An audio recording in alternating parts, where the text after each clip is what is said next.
8장 5절 히브리서 8장 5절 한번 같이 읽고 시작을 하겠습니다.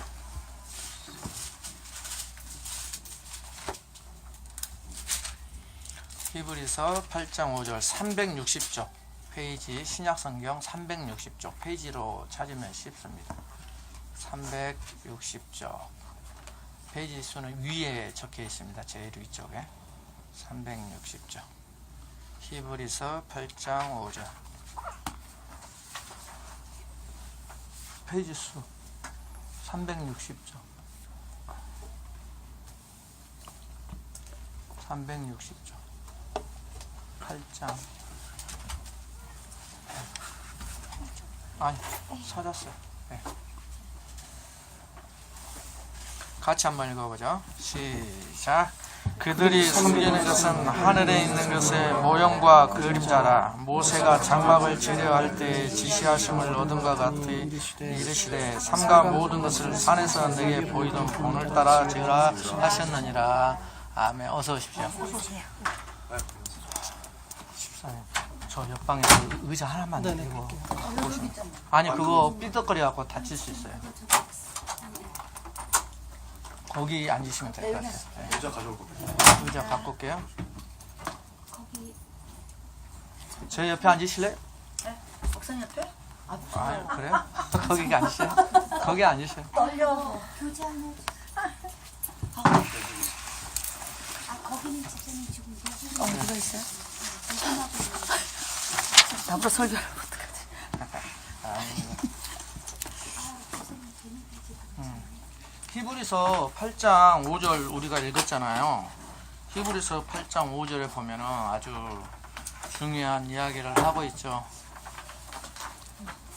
갈까요? 다시. 편하신 대로. 네, 저로 갑니다.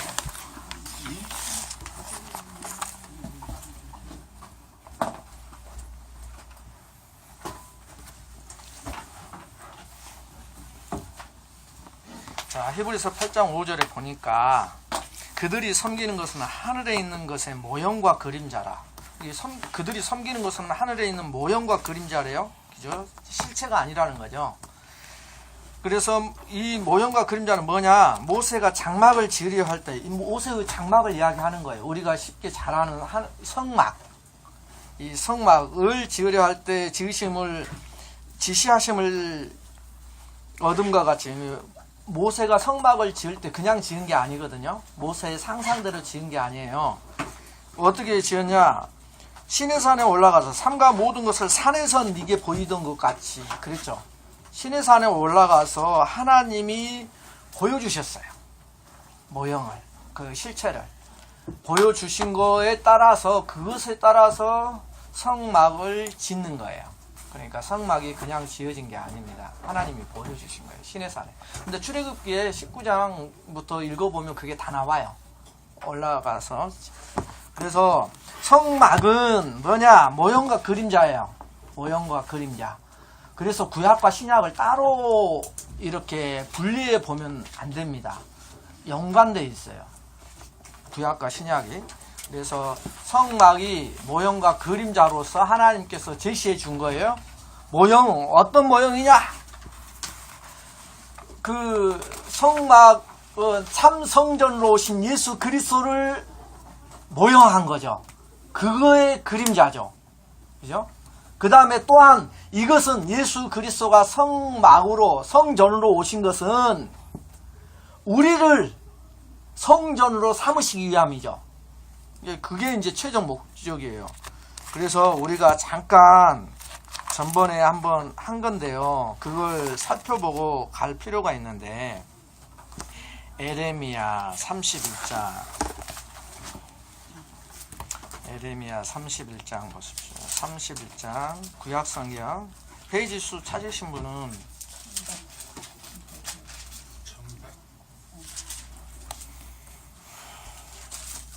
31장 31절 한번 보시죠. 페이지 수 크게 불러주세요. 1102장입니다. 몇 장이요? 31장 31절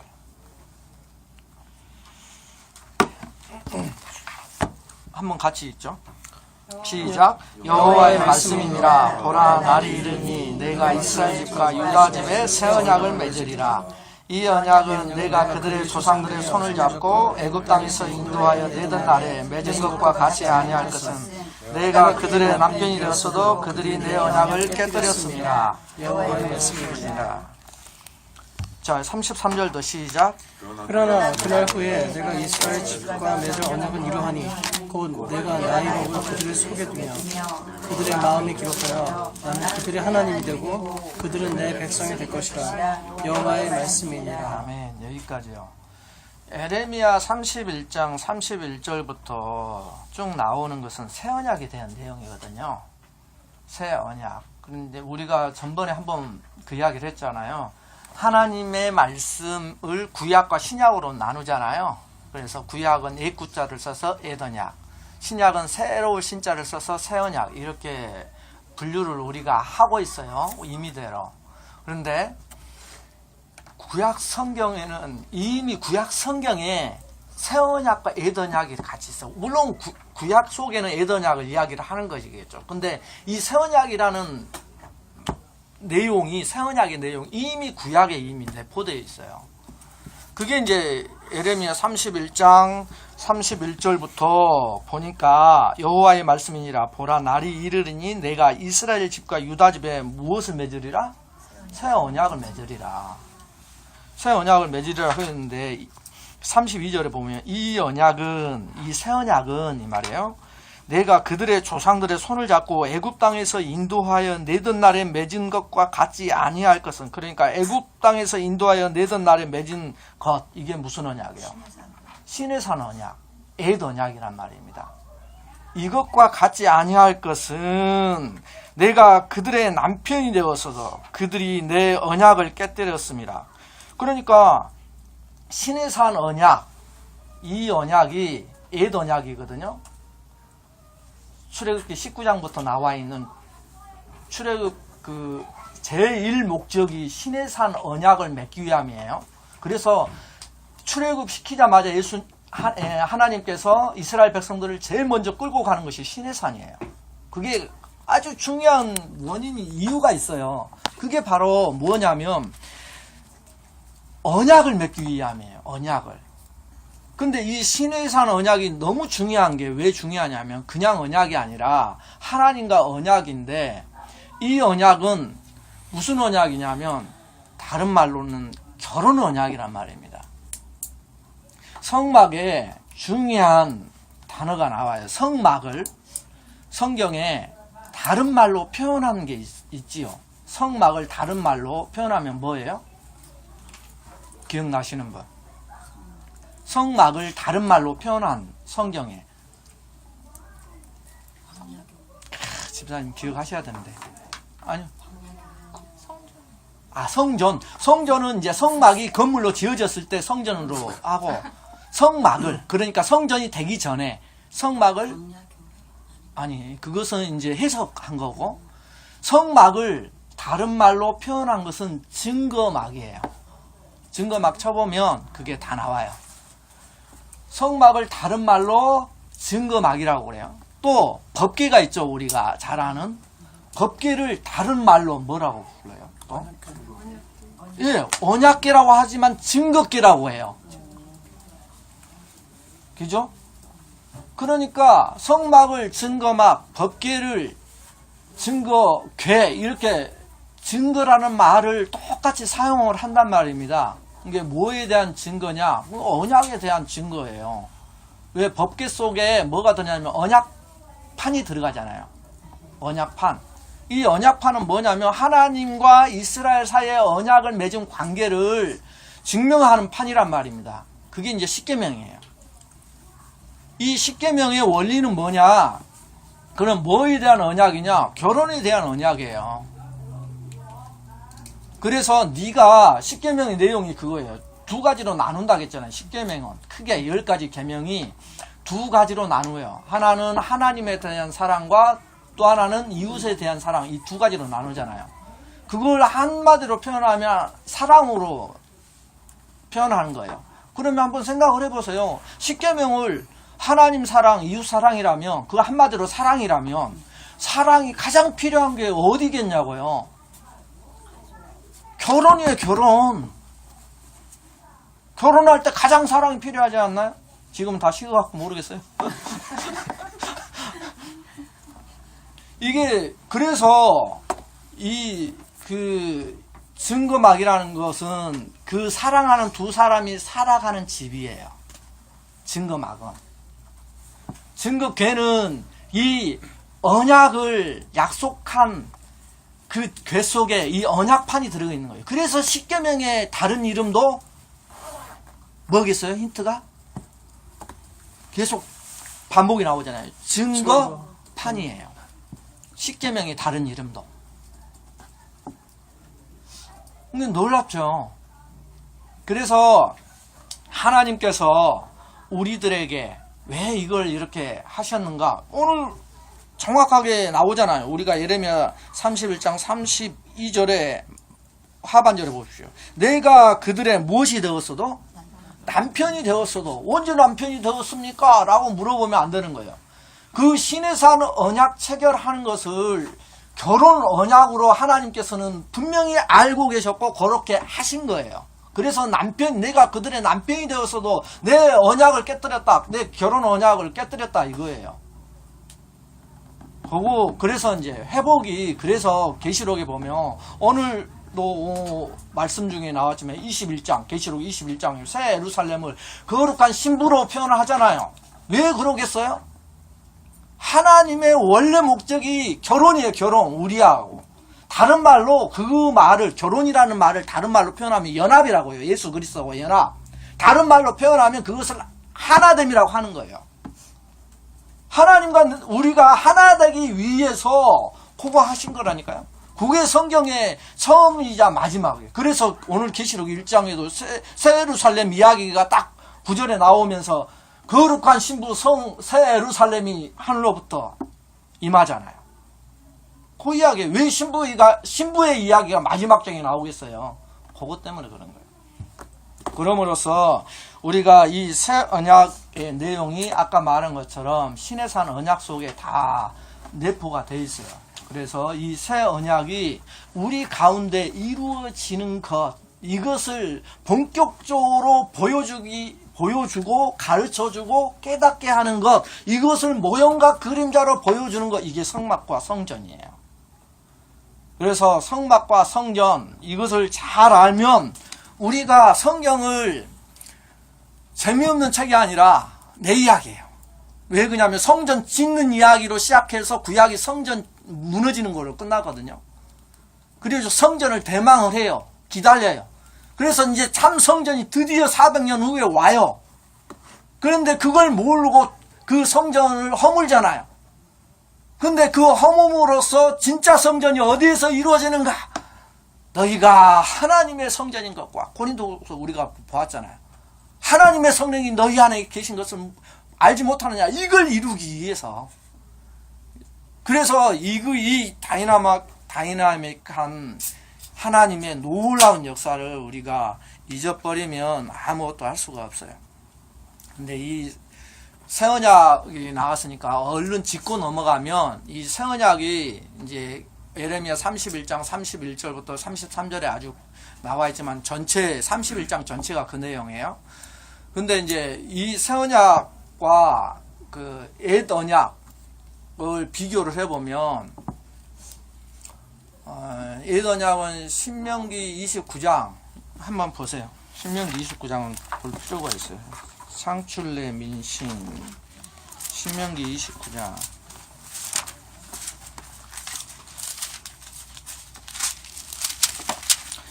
옛 언약의 구체적인 내용은 신명기 5장하고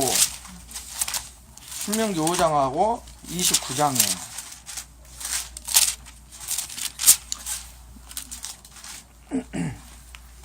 (29장) 1절 한번 봐보세요. 시작. 호렙에서 이스라엘 자손과 세우신 언약 외에 여호와께서 모세에게 명령하여 모압 땅에서 그들과 세우신 언약의 말씀이 이러하니라. 이제 호렙산은 신의 산의 다른 명칭이에요. 호렙산은 시내산의 다른 명칭. 그래서 이스라엘과 세우신 언약, 이것은 호렙산에서 세우신 언약은 신명기 5장에 나와 있어요. 신명기 5장 2절하고 보세요. 신명기 5장 2절. 신명기 5장 2절 시작. 우리 하나님 여호와께서 호렙산에서 우리와 언약을 세우셨나니. 정확히 나오죠. 호렙산에서. 그래서 이 호렙산에서 세운 이야기를 29장 1절에서는 호렙에서 이스라엘 자손과 세우신 이 언약에, 그러니까 신명기 5장에서 이야기하는 호렙산 언약 외에, 시내산 언약 외에 하나님께서 또 하나 언약을 세우셨다. 그 언약의 내용은 뭐냐면 4절에 나와 있어요.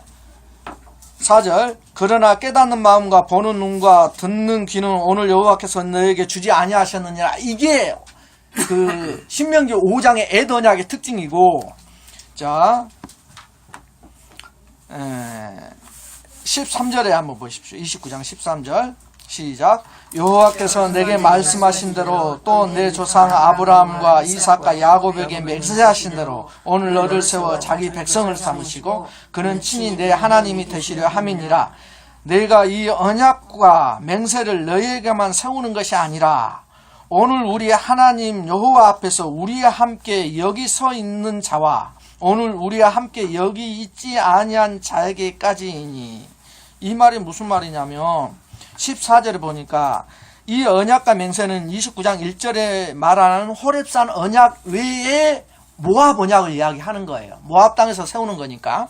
이 모압 언약을 너희에게만 세우는 게 아니라, 그러니까 당사자가 달라요. 당사자가.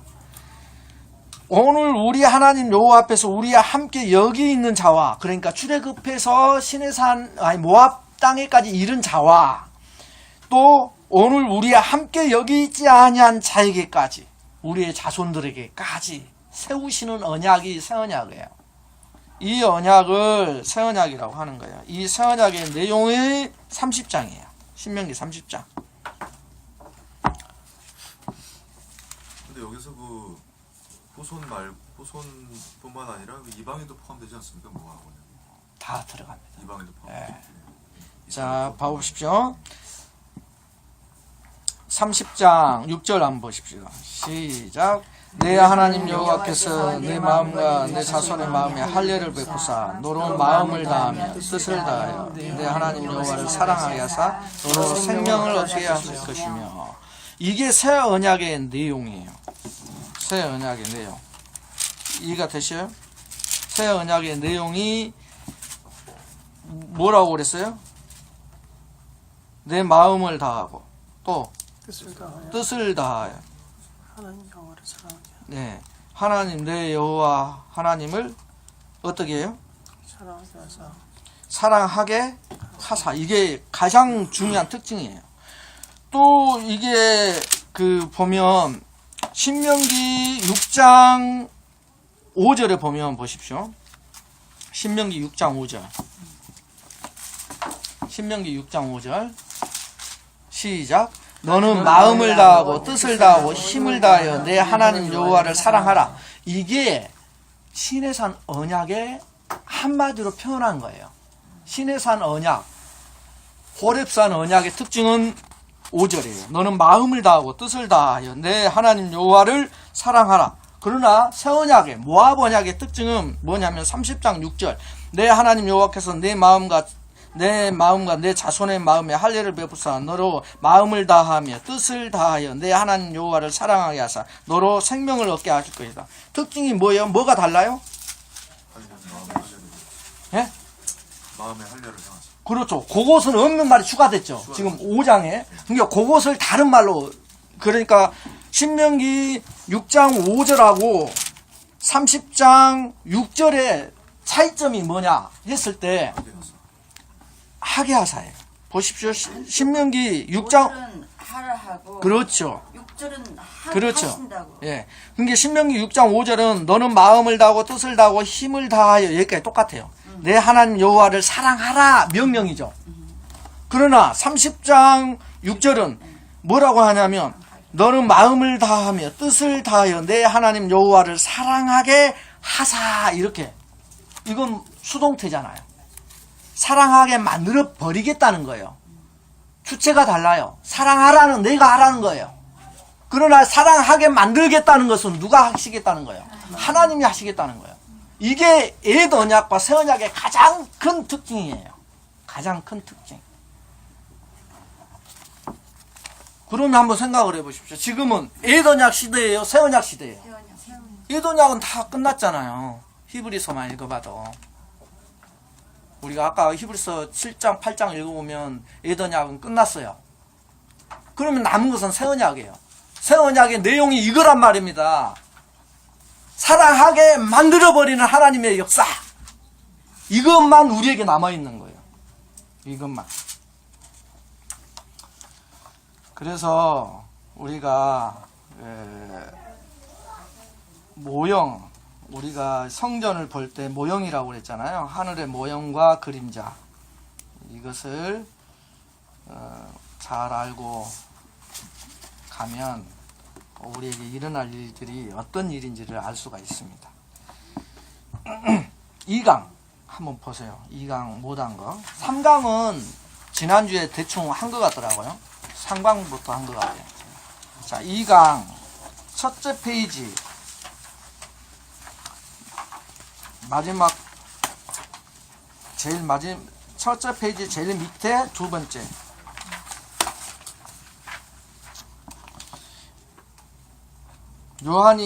요한계시록 환상에서 새로운 창조 세계를 도시 성전과 동일시하거든요.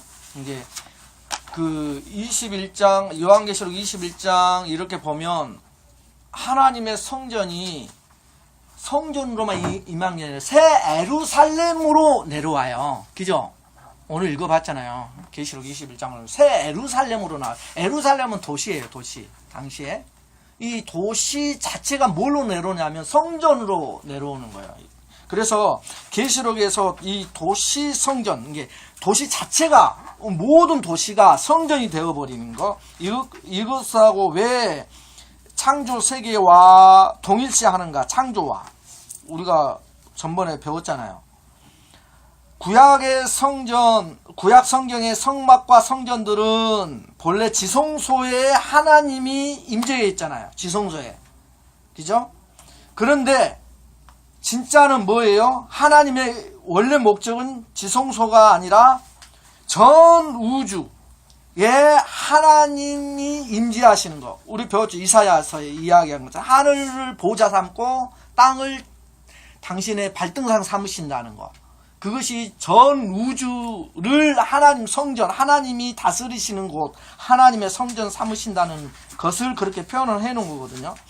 이렇게 마지막에는 하나님께서 결국 그 의도, 하나님이 만드신 전 우주가 하나님의 성전을 만드시는 것이 하나님의 본래 창조의 의도예요. 그 의도를 가지고 요한계시록 21장의 환상의 이야기를 봐야 돼요. 그래야지 그게 풀려요. 어떻게 풀리느냐? 다음 장.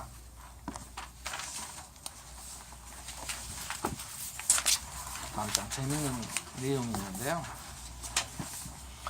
우리가 성전을 보면은 성전의 특징이 세 가지 부분으로 나눠져 있어요. 성전은 성전뜰, 그 다음에 성전, 그 다음에 지성소, 이렇게 세 가지로 성전이 나누어져 있어요.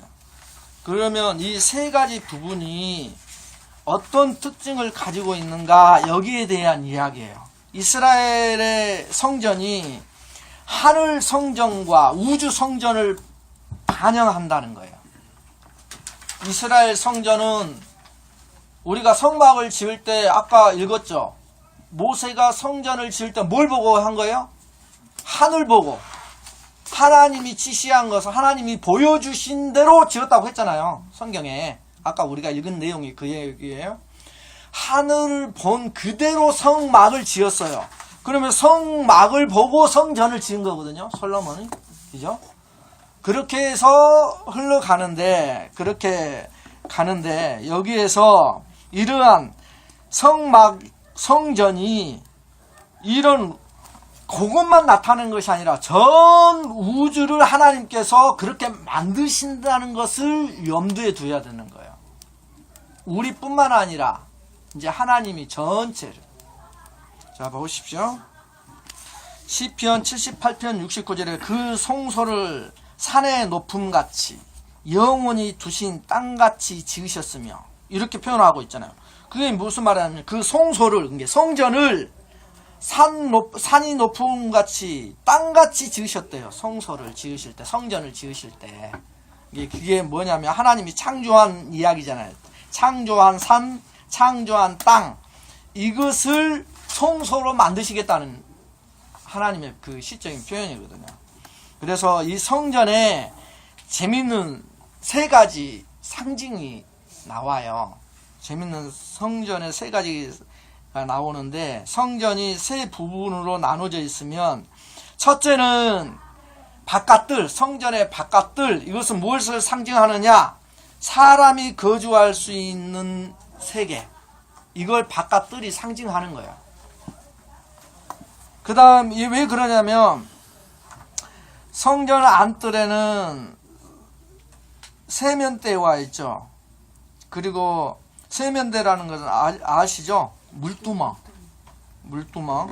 그리고 제단이 있죠. 그래서 이것들을 각각 바다와 땅에 닿는 밑받침으로 불러요. 구약 성경에 설명은 바깥들이 눈에 보이는 땅과 바다를 동일시하고 있는 거예요. 그러니까 이 바깥들은 중요한 것이 눈에 보인다는 거예요. 눈에 보이는. 그러니까 바깥들은 눈에 보이는 세계를 상징을 해요. 그건 무슨 말이겠어요? 눈에 보이는 세계. 이게 우주를 상징한다. 우주를 말해요. 천지 만물 하나님이 만드셨던 그걸 말하는 거예요. 그걸 바깥들로 표현을 하고 있어요. 성전의 상징을 이야기를 하고 있는 겁니다. 이해 안 되신 분? 다 이해되셔요? 쉬워요? 어려워요? 이제 자, 봐봐요. 성전에 세 부분이 있다고 했어요. 하나는 바깥들, 하나는 성전, 그 다음에 지성소. 그죠? 이렇게 나누어지죠. 근데 이것이 그냥 세 부분으로 나누어져서 가리키는 게 아니라 이게 상징이에요. 비유예요. 왜 그러냐면 아까 우리가 히브리서 8장에서 배웠잖아요. 하늘에 있는 모형과 그림자. 그래서 그게 뭐냐면 성전을 주신 것이 세 부분으로 나누어졌는데 이 성전의 세 부분이 상징을 갖고 있어요. 비유라는 말입니다. 그 비유가 뭐냐면 바깥들은 보이는 세계를 나타내요. 우리 눈에 보이는 세계. 그게 우주라는 거예요. 하나님이 만드신 우주. 그게 이제 바깥들이에요. 그 다음에 또 하나가 있으면 두 번째는 성소가 나오는데 바깥들 다음에 성소가 나와요. 이 성소는 가시적 하늘, 그걸 나타내요. 가시적이라는 것은 보이는 하늘이라는 걸 말해요. 보이는 하늘.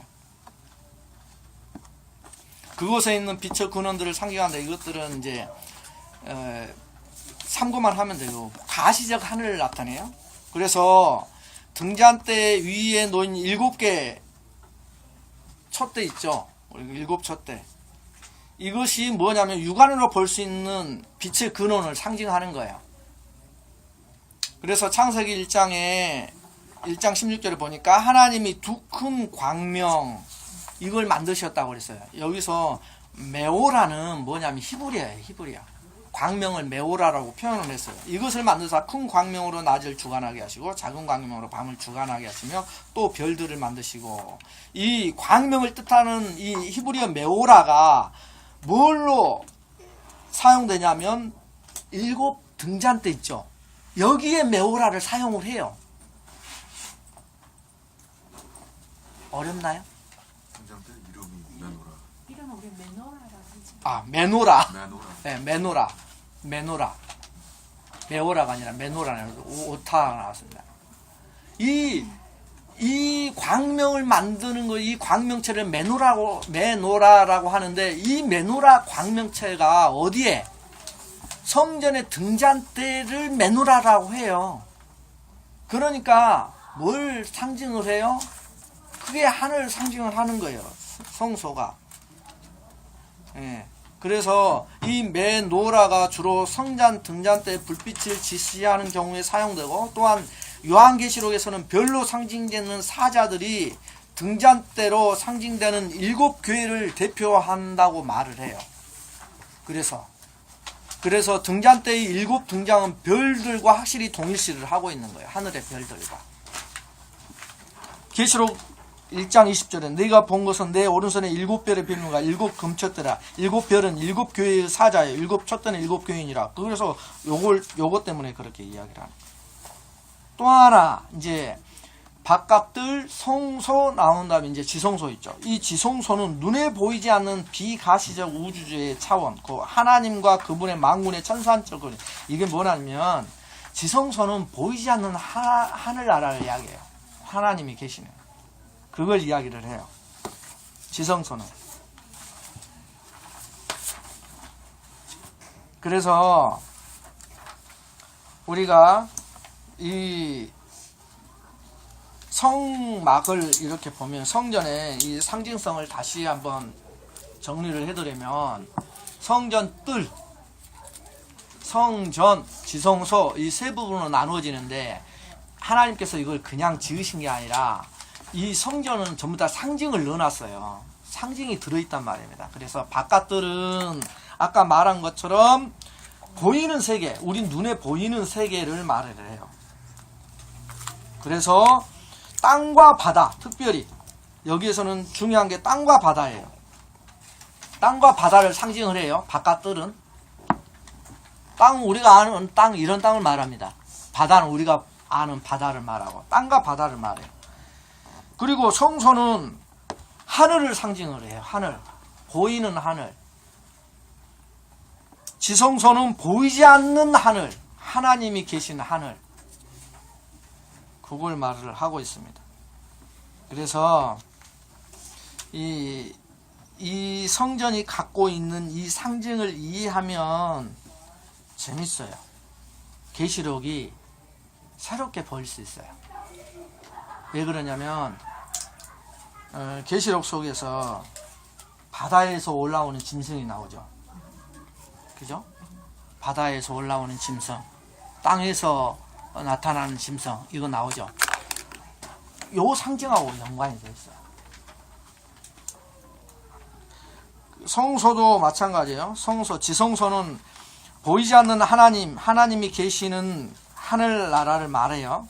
그래서 여기에서는 바로 우리가 그 하나님 나라를 이야기하는데, 이 법궤가 하늘 보좌 상징을 나타내요. 하나님 보좌의 발등상을 가리키고 있어요. 법궤가. 그러니까 법궤에 하나님이 임재하시잖아요. 성막을 지을 때, 성전을 지을 때, 그죠? 지성소에 임하신단 말입니다. 이 지성소에 왜 임하는가? 법궤를 뭐라고 표현을 하냐면, 역대상이나 시편, 이사야, 에레미야, 예가, 여기에 보면은 하나님의 이 법궤를 하나님의 발등상으로 표현해요. 그래서 거기에 임하시는 거예요. 그래서 오늘 이렇게 보면은 이 하나님의 우리에게 가르쳐 준 이 성막이 이런 상징을 갖고 있다는 거예요. 이 상징을. 우리 지난 시간에 하나님이 태초에 하나님이 천지를 창조하시니라 했을 때 이 선언부터 뭐가 들어가 있다고 그랬어요? 천지가? 성전을 상징한다 그랬잖아요. 천지 자체가. 왜 그러냐면 하늘과 땅이 아니라 하늘들과 쌍수로 되어 있다 했잖아요. 천이, 하늘들과 땅을 만드셨느니라, 창조하셨느니라, 이 말이거든요. 이게 창세기 1장 1절부터 뭘 설명하고 있냐면 창조 속에 성전을 담고 있어요. 창조 속에 성전을 담고 있는데, 그러면 왜 우리가 질문을 할 수가 있잖아요. 왜 하늘 둘을 쌍수로 표현을 했습니까? 그게 여기서 풀리는 거예요. 성소와 지성소로 나눠지잖아요. 그런데 성소를 뭘로 표현을 해요? 뭘로 비유했다고요? 상징했다고요? 보이는 하늘, 지성소를 보이지 않는 하나님 나라, 하늘나라. 그러니까 하늘이 두 개예요. 그래서 쌍수로 표현한 거예요.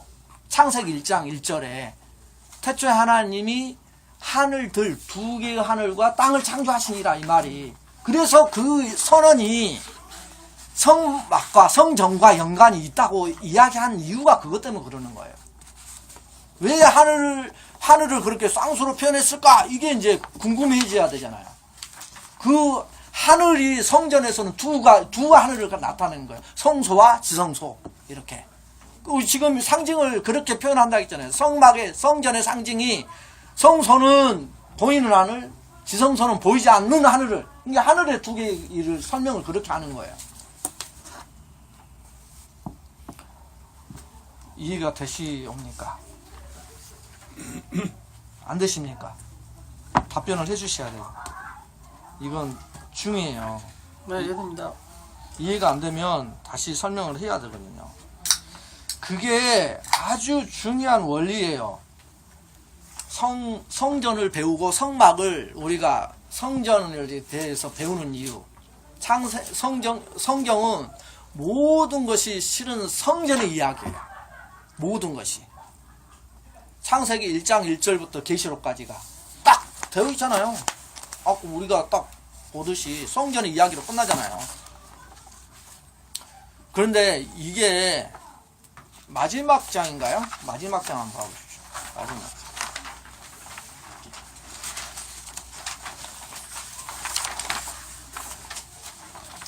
마지막 장에 첫 패러그래프 다음에 성막에는 수많은 휘장이 뭐가 놓인 아세요?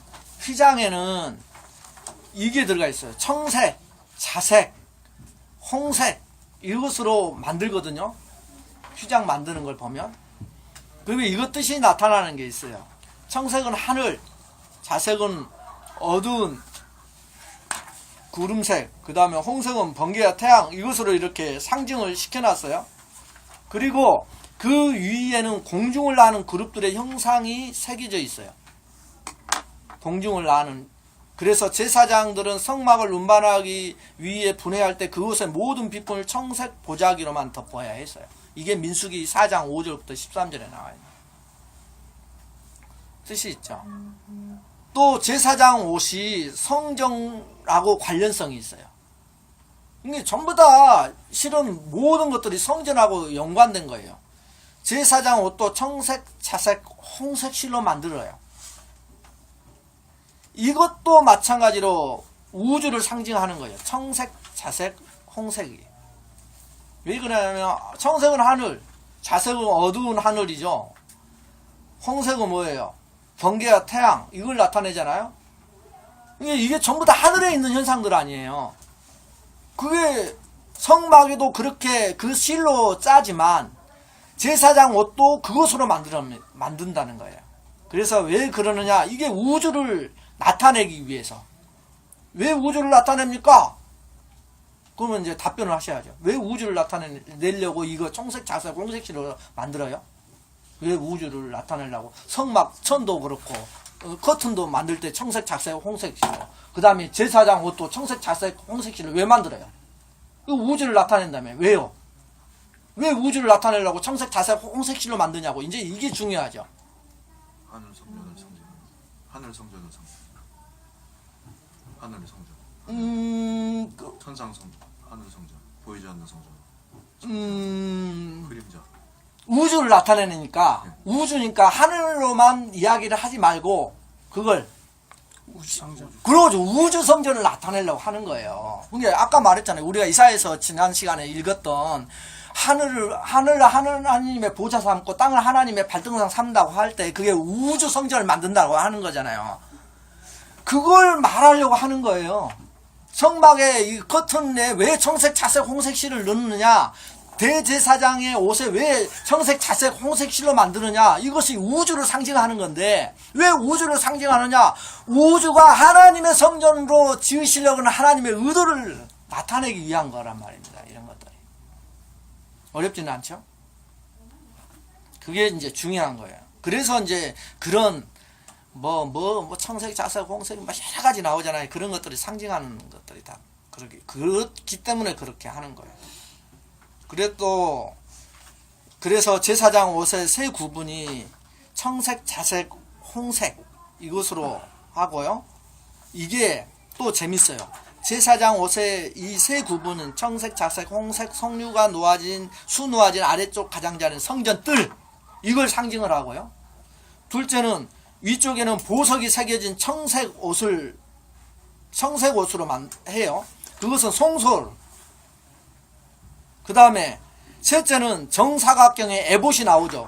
에봇은 이걸 말해요. 이렇게 정사각형 이게 그 흉패라고도 하나요? 이렇게 제사장 옷에 옛날 우리 사극에 보면 대감들 옷에 이렇게 해가지고 무늬 놓아진 것처럼 그것처럼 그 에봇은 지성소를 상징한단 말이에요.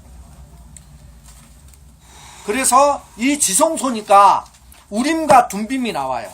지성소에 그 에봇 안에 우림과 둠빔이 성경 읽어보신 분들은 우림과 둠빔 나오잖아요. 그 우림과 둠빔이 뭘 상징을 해요? 하나님의 임재를 상징해요. 여호와께 성결 이 뜻이잖아요. 그래서 점점점 더 중요해지는 것을 볼 수 있죠. 밑에서부터 바깥뜰에서부터 성소, 지성소 이렇게 제사장 옷도 그렇게 구분이 돼 있어요. 성전도 바깥뜰에서부터 점점점 들어가면서 거룩이 달라지잖아요. 바깥뜰, 성소, 지성소 하면서 제사장 옷도 바닥에서부터 올라가는 거예요. 왜 그러면 바닥에서부터 위로 올라갈수록 중요합니까? 왜?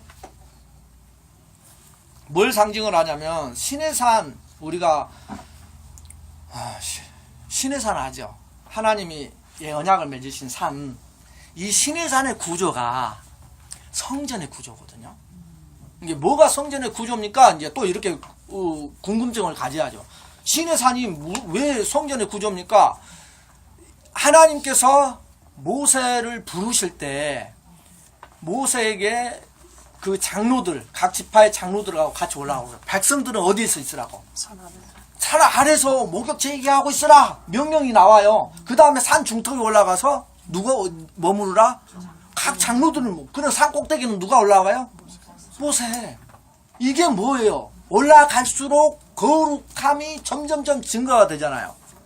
그게 성전의 거룩함이 바깥들에서 성소, 지성소로 그 거룩함이 증진되는 것하고 같단 말이에요. 그래서 이 산의 모형은 뭘 상징을 하냐면 성전을 위로 세워진 성전을 성막은 아래로 눕혀놓은 거예요, 실은. 이해가 되시죠? 네. 성전의 구조가 이렇게 돼 있잖아요. 그러면 이 구조가 우리가 잘 아는 구조가 뭐 있어요? 산의 구조가. 이 구조는 피라미드. 집도 마찬가지. 집도 이렇게 생긴 거예요. 피라미드 대표적인 게 피라미드를 그냥 그 사람들이 만든 것도 아니에요. 요즘 그 연구한 고고학자들이라면 피라미드가 성전의 구조예요. 지구라트라고 해가지고 그것도 피라미드도 연구해보면 재밌어요. 그래서 이 구조를 눕혀놓은 게 성막 성전의 구조예요. 그래서 사람은 서 있잖아요. 그러니까 올라갈수록 산처럼 신의 산처럼 올라갈수록 거룩함이 증거가 되잖아요. 그래서 옷자락 끝에서부터 바깥에 그 다음에 청색 옷의 성소 그 다음에 이 에봇의 지성소 그걸 나타내는 거예요. 그러니까 하나님께서 성막을 짓게 하시는 기가 막힌 이유 다르잖아요. 성경의 이야기가 그걸 계속해서 설명하는 거예요. 놀랍죠? 이게 이제 성전 신학의 아주 중요한 포인트예요. 포인트. 그래서 또 재밌는 이게 뭐냐면 제사장 흉패 있잖아요. 이 흉패가 가슴에 이렇게 붙여진 흉패가 정사각형이에요. 사각형이 직사각형이 아니라 정사각형. 딱 가로 세로가 똑같은 길이. 이렇게 만들게 하거든요. 이게 그것이 상징하는 게 뭐냐면 성전의 구조에서 성막 구조도 마찬가지예요. 성막은 정사각형일까요? 직사각형일까요? 성막은 전체 구조가 직사각형이죠. 근데 정사각형 구조를 갖고 있는 곳이 딱 한 군데 있어요. 어딜까요? 지성소예요. 하나님이 임재하시는 지성소는 정사각형의 구조를 갖고 있어요. 그러니까 이 제사장 옷 가장 중요한 우리 아까 에봇 지성소를 가리키는 이 에봇이 딱 정사각형으로 해서 만드는 의미가 그래서 또 있는 거예요.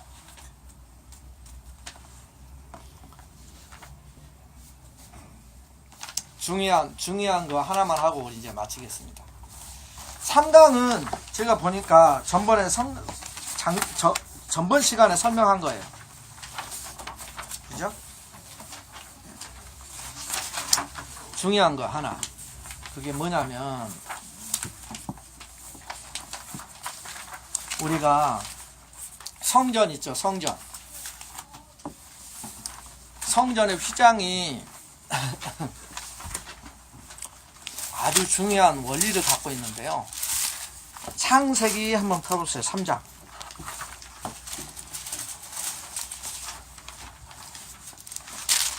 창세기 3장 몇 절이냐면 22절부터 24절까지인데요. 창세기 3장 22절부터 보시면 여호와 하나님이 이르시되 보라 이 사람이 선악을 아는 일에 우리 중 하나같이 되었으니 그가 그의 손을 들어 생명나무 열매도 따먹고 영생할까 하노라 하시고 여호와 하나님이 에덴 동산에서 그를 내보내어 그의 근원이 된 땅을 갈게 하시니라. 이같이 하나님이 그 사람을 쫓아내시고 에덴 동산 동쪽에 그룹들과 두루 도는 불칼을 두어 생명나무의 길을 지키게 하시니라. 이렇게 말씀을 하고 있죠. 그죠? 그런데 이 이야기가 이제 에덴 성전의 이야기를 이제 다음 주 정도면 나올지 모르겠어요. 이 이야기가 무엇이냐면 신의 산 구조가 이렇게 삼각형 구조잖아요. 이게 성전의 구조라고 했잖아요. 근데 신의 산의 구조가 그냥 신의 산에서만 성전 구조가 나온 게 아니에요. 실은 원조는 여기에요. 원조는 에덴 동산이에요. 에덴 동산이 에덴 성전이에요. 우리는 동산이라고 표현해서 우리가 놀던 뒷동산처럼 생각하기 쉬운데 그게 아니라 에덴 성전이에요. 에덴 성전. 에덴 성전에서 출발을 하는 거예요. 그러니까 보십시오. 아주 재밌는 원리가 있어요. 아담과 하와를 어디에 살게 해요? 에덴 동산으로 이끌어 가시는 거예요. 에덴 동산에서 살게 하는 거예요. 그러면 그래서 에덴 동산이 에덴 성전이기 때문에 성전으로 이끌어 가셨기 때문에 아담의 직분이 뭐겠어요? 그래서 제사장인 거예요. 에덴 동산이 아니라 성전이라니까요. 그 구조 자체가 그래요. 나중에 왜 성전인가를 하나하나 따져볼 텐데요. 그래서 아담이 제사장인 거예요. 그래서 옛날에는 왕이 없었잖아요. 그래서 왕이요 제사장 역할을 하는 거예요. 그런데 왕이요 제사장 역할을 잃어버리잖아요. 왜? 여기서 오늘 본문을 보니까 쫓아내버리잖아요. 그 사람을 쫓아내시고 24절에. 그러니까 어디서 쫓아냈다는 거예요? 성전에서 쫓아내버림을 당한 거예요. 그래서 여기 에덴 동산 어디에? 에덴 동산 어디 쪽에? 동쪽에 그룹들과 그룹은 흐릅이라는 히브리어예요. 그걸 우리나라 말로 그냥 그룹이라고 번역을 해놓은 거예요. 이 천사들을 말해요. 천사들과 불칼을 두어 생명나무 길을 지키게 한 거예요. 그죠? 그래서 이걸 보면은 성전을 지을 때 이 성막이나 성전을 지을 때 출입문이 어디에? 동쪽에만 두는 이유가 요것에 근거해서 그렇게 하는 거예요. 그 이유가 24절에 에덴 동산 동쪽에 그룹들과 두루 길을 막아놨잖아요. 그래서 동편에다 두는 거예요. 요거 때문에 그런 거예요. 동쪽으로 쫓아내서 동쪽에다 문을 내놓 거기다. 그래서 성전의 문이 뭘 상징하는 거예요? 에덴 동산 출입구를 상징하는 거예요. 에덴 동산 출입구예요. 성전의 그래서 동편에다 성막이나 성전의 문을 두는 거예요. 딱 하나, 다른 문이 없어요. 그 동편 문 그 출입구에도 그 천사가 그려져 있죠. 네. 거기도. 가보니까 그렇더라고요. 제가 그 성막 보는 성막을 이렇게 거의 실제 사이즈로 만들어가지고 거기가 미국 무슨 동네인데 우리 이거 할 때 그때요. 예. 갔었잖아요. 집사님도 저는 안 가셨죠? 갔어요. 안 가셨나요? 거기 갔다 보니까 그 앞에 집사님 아니 우리 전우사님 가셨나요? 안 가는데 이제 어디 안 가셨나요? 사전에서 봤어요. 아, 제 사진 보고. 거기 보니까 이 출입문, 동편에 만든 그 출입문도 문이 아니에요.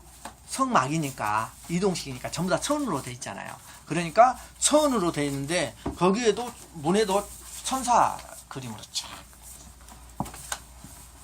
왜 동편의 문만 그렇게 성막의 문을 동편에다 주신지 이제 그 근원이 요것 때문에 그래요. 그러면 생명나무 길을 지키시게 하니까 생명이 어디가 있다는 거예요? 성막에 들어가면 어디에 있어요? 생명이 지성소에 있다는 거잖아요.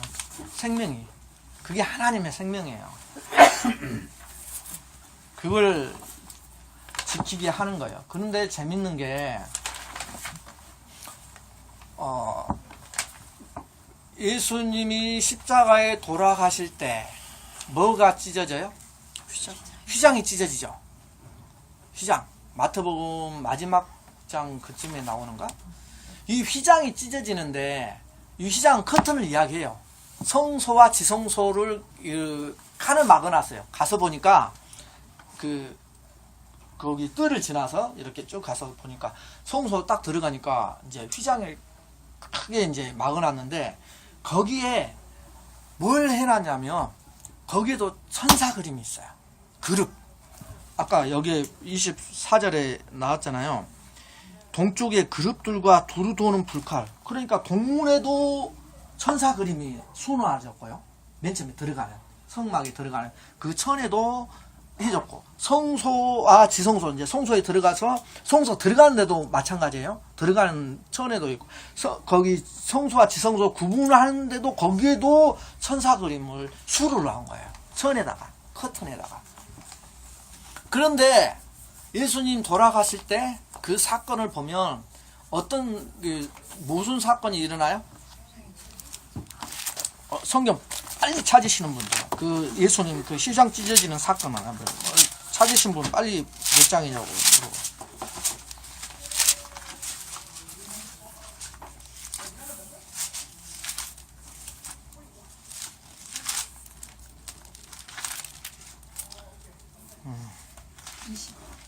아니요. 27장 51절. 오케이 51페이지 마태복음 27장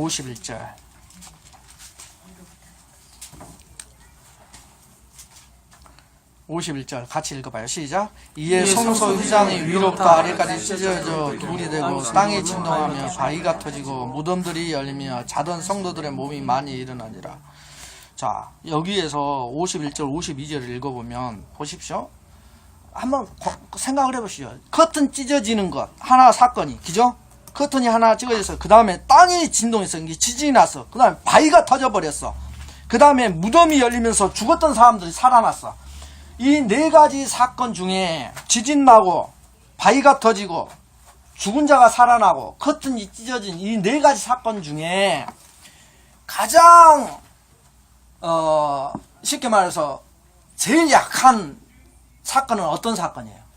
제일 약하게 볼 수 있는 사건이. 휘장이죠.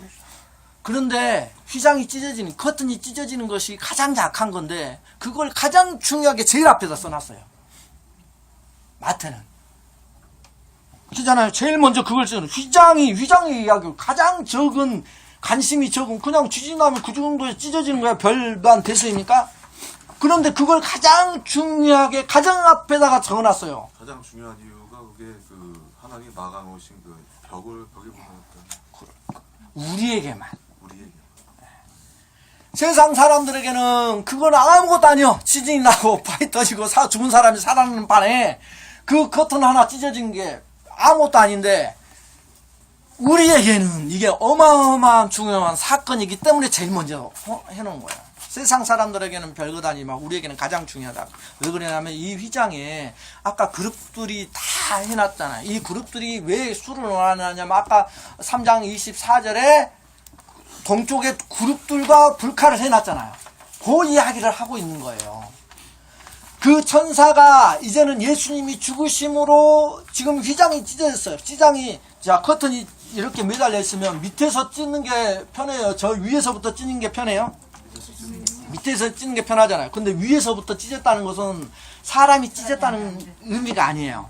하나님이 찢으셨다는 거예요.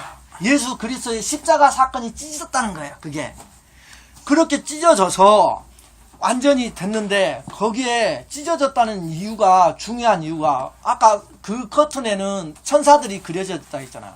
이 천사들이 그려진 이유가 아까 창세기 3장 24절에 그룹들이 지키겠다 했잖아요.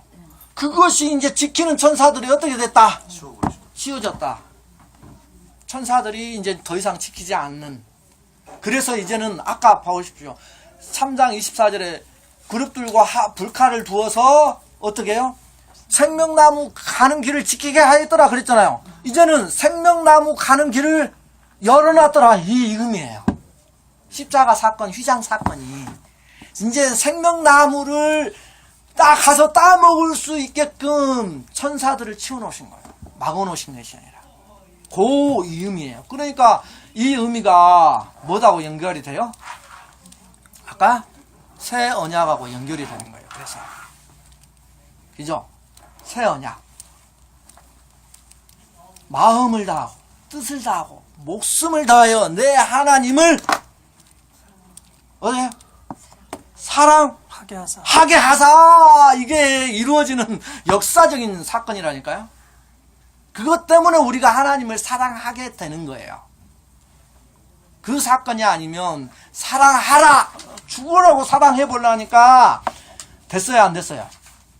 우리 예레미야 31장 31절 남편을 내가 너하고 결혼했는데도 바람 폈다는 거예요. 언약을 깨버렸다는 거예요. 그 이야기예요. 그래서 그 십자가 사건으로 인해서 그 길이 열린 것이 창세기하고 이렇게 연결이 되는 거예요. 이러한 하나님의 새 언약 속에 우리가 들어가 있는 자인 거예요. 그래서 감사할 수밖에 없는 거죠. 이제 그 사건이 우리를 이제 이끌어 가는 거예요. 새 언약이 우리를 날마다 기도합시다. 살아계신 하나님, 하나님이 우리와 함께 하심을 감사합니다. 하나님이 아니었으면 우리가 어떻게 하나님을 알고 하나님을 사랑한다고 우리가 고백할 수 있겠습니까? 오늘 사건들을 통해서 우리가 하나님의 성전이 되어서 날마다 하나님 앞에 가까이 가고 생명나무 실과를 정말로 날마다 계절마다 따먹는 귀한 하나님의 은혜를 누리게 하여 주시옵소서.